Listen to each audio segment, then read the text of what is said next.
Hello, this is Ryan Kingsign. Today we're going to be looking at projecting photo reference onto your 3D model using ZBrush's Projection Master and Z scripts created by Marcus Civis called Image Plane and Texture Library. To load Texture Library, you go to the Texture palette down to the Texture Library submenu and click Load Textures.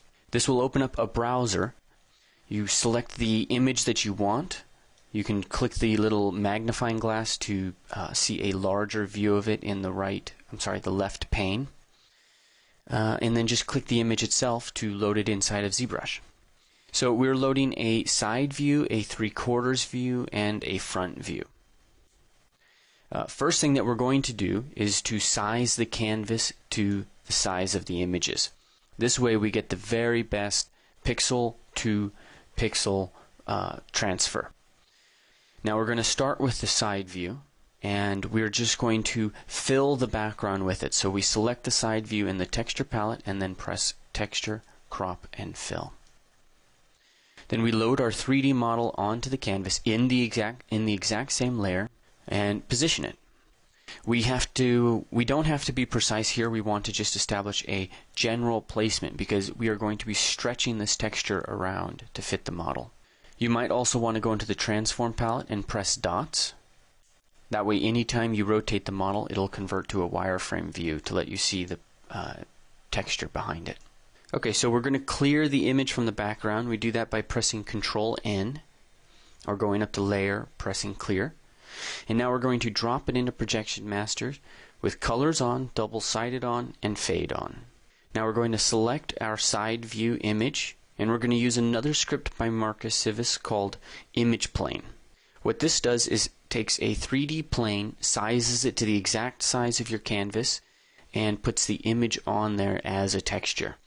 We turn RGB on, we set Z intensity to 0, and go into edit mode. Then we press the Move button and get in there and start to move, push, and pull points around. So here I'm adding more geometry so that there's more points to be pushing and pulling. Again, we're using a 3D plane to project our image onto our model. And we're just pushing and pulling, sizing things up, getting the wrinkles along the forehead all in the right position, kind of pushing and pulling the ears into each other to just to make sure that they're the best size and that everything is the best fit possible. Okay, so we're about done here. Just fine-tuning some of the crow's feet, some of the stuff around the nose, but we're really not going to worry too much about stuff around the nose and the eye area, just because we're going to be doing 3 different projections, 3/4 and a front view, and we're going to be able to pick and choose from each one of those views what we want to keep. Alright, now we're going to pick this up from Projection Master, make sure double-sided is on, and we're ready to go. There we go. So we've got a cleanly projected image, projected all the way across so that both sides get it. Okay, and now we're going to project the 3/4 view. Before we do that, we're going to clone our texture. This way we will have 3 different textures that we can take into Photoshop and choose what we want to keep from each one. Alright, so select the 3/4 image, say Crop and Fill. Reselect the cloned texture. Draw the model on the canvas. Position it. And again, we just have to be roughly placing it here because we're going to push and pull the texture into place. Alright, press Control-N to clear the canvas.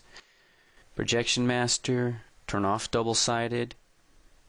Then we select the 3/4 view, go into the Texture palette, and click the Image Plane script.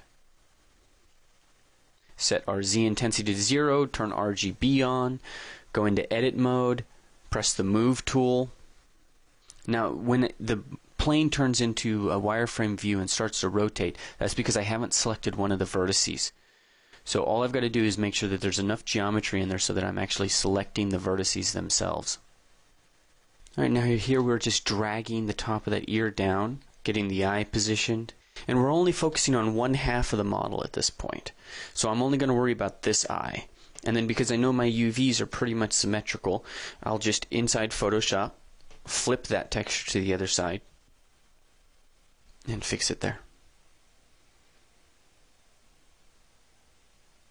Now we're just adjusting the nose, putting the nasolabial fold into the correct place, lining up some of the wrinkles with the corner of the mouth. And again, there are certain things we're not worrying about. We're not really worrying too much about the tip of the nose. I'm not worrying too much about the forehead at this point. A lot of that's going to come from the front view projection. Alright, so turn off double-sided, pick up now, and there we go. So we go up into the texture palette, we press clone. So now we're essentially going to have 3 textures for this model. Okay, so now we're going to work on the front view. Select the front view in the texture palette and press crop and fill. Then select the last cloned texture. Draw your model on the canvas and position it. Now in this case the model has a slight tilt to the head, so we're going to have to just tilt her head back a bit. And I'm just lining up the eyes and either the nose or the mouth, it depends. But I'm going to be able to push and pull the texture around quite a bit to fit. Press Control N to clear what's on the canvas. Go into Projection Master, drop now, select the front view in the texture palette, go up to the texture palette and select the image plane script and say Load Image. Turn Z intensity to 0, select RGB, and go into Edit Mode. Press Move, and now you can push and pull the texture around to fit. Again, this piece of geometry needs more resolution to it, so I'm going to press Control D and divide it. There we go. So it's a little bit more to be pushing and pulling on, and you can see I can really just make major changes to this texture or subtle changes. I'm going to push the eyebrows up a bit, then I'm going to create a smaller brush and go in and start to pull the eyes back down, pull the nose in, make sure the lips line up. Turning off symmetry here just so I can fix things. The model's not 100% symmetrical. Now when we're working on the front view, we're not going to worry about things like the ears or the sides of the face, because that's already been taken care of in the other projections. So we pick this model up out of Projection Master and we're good to go. We export that texture in Photoshop, we pull them all into one document and just start selecting what areas we want to keep from each projection. So thank you so much for listening and happy pixeling.